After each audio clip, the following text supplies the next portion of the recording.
బలమైన పరిచర్య ముందు పెట్టున్నారు. బలమైన శక్తిని చూస్తున్నారు. బలమైన శక్తిని చూస్తున్నారు. దేవుడు చెప్తున్నాడు, లేచి కార్యం జరిగించు, నేను నీతో ఉన్నాను. నువ్వు పరాక్రమశాలి, నువ్వు గిద్యోనివి. బలమైన కార్యం దేవుని ద్వారా చేయబోతున్నాడు. కానీ సాతాను డిస్ట్రాయర్,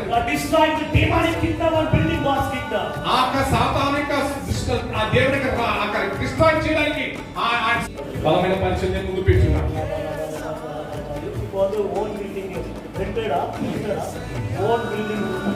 దేవుడు నూతనమైన సొంత బిల్డింగ్ ల్యాండ్ దేవుడు ఇవ్వబోతున్నాడు. దేవుడు ఫస్ట్ చూపిస్తున్నాడు, అది నీ చేతికి రాబోతుంది. మీరు దాన్ని ఆశపడి మీరు ప్రార్థన చేయండి, దాన్ని ఆలోచించే దాని గురించి.